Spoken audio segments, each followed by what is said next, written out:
Linear electronics.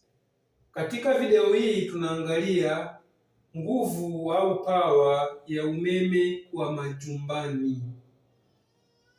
Je, unaweza kusema nini kuhusu umeme uliopo nyumbani kwako kutoka shirika la umeme?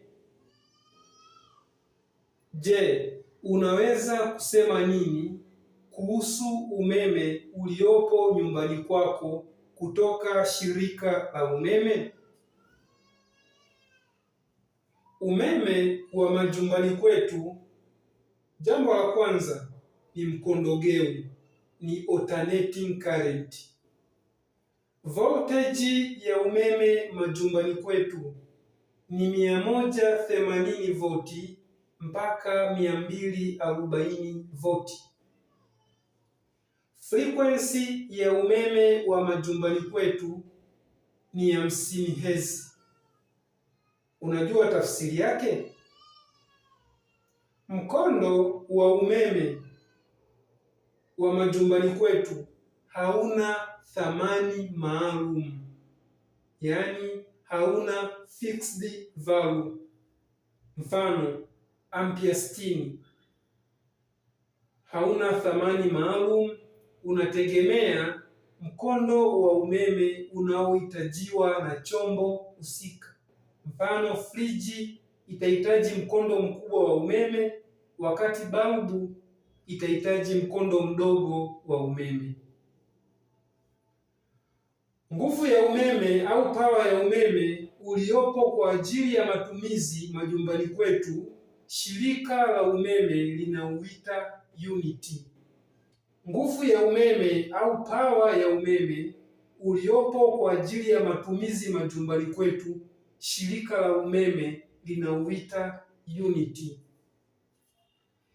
Uniti moja ya umeme unaosomwa na mita majumbani kwetu ni sawasawa na wati 1000 ndani ya lisaa limoja, au kwa lugha nyingine ni sawasawa na kilowati moja ndani ya lisaa limoja.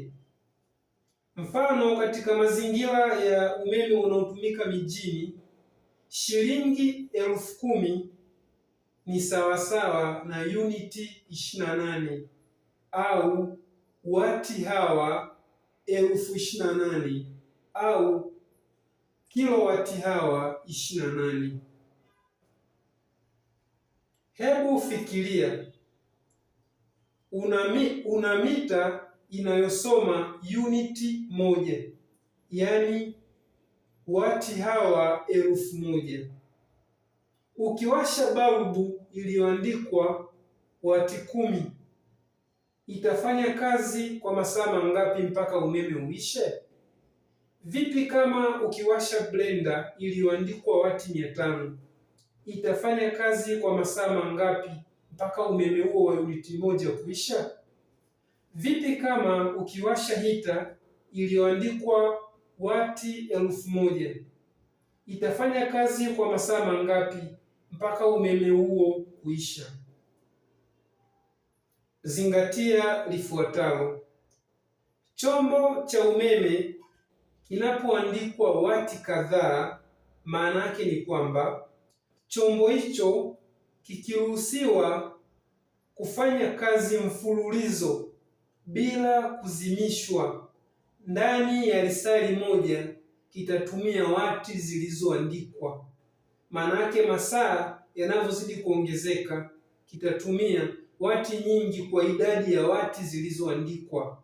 Mfano, balbu kama imeandikwa wati 10, maana yake ni kwamba balbu hii ikiwashwa mfululizo bila kuzimishwa ndani ya lisali moja itatumia wati 10.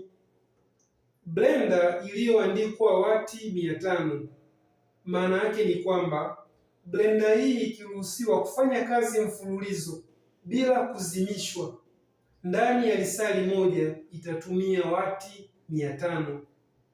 Hita iliyoandikwa wati 1000, maana yake ni kwamba hita hii ikiruhusiwa kufanya kazi mfululizo bila kuzimishwa ndani ya lisali moja itatumia wati 1000. Vipi kama mita yetu ina uniti moja au wati 1000? Balbu ya wati 10 itakaa muda gani? Utachukua uniti zilizopo kwenye mita, utagawanya kwa wati ya balbu. Hapa itakuwa 1000 kugawanya kwa 10, tutapata 100. Kama mita yetu ina uniti moja au wati hawa 1000, tukiwasha balbu ya wati 10, balbu hii itakaa masaa 100 ndio umeme uishe. Kama tuna blender ya wati 500 ikawashwa mfululizo, utachukua uniti zilizopo kwenye mita 1000 wati, tutagawanya kwa wati za blender 500, tutapata masaa 2. Kwa hiyo blender ya wati 500, kama mita yetu ina uniti moja, ikiwashwa mfululizo bila kuzimishwa, itafanya kazi kwa muda wa masaa 2. Hita ya wati 1000 ikiruhusiwa kufanya kazi kama mita yetu inatusomea uniti moja au wati hawa 1000, utachukua 1000 uniti zilizopo kwenye mita, utagawanya kwa wati za hita. 1000 kugawanya kwa 1000, utapata lisaa limoja. Hiyo ndiyo maana ya pawa ya umeme wa nyumbani kwetu au kwenye majumba yetu. Katika video ijayo tutaangalia nguvu au pawa ya umeme kwenye betri za magari. Ni kawaida sana kwenye betri za magari kukuta zimeandikwa N70, N90, N50. Je, unaelewa maana yake? Usisahau kulike, kushare, kusubscribe Linear Electronics.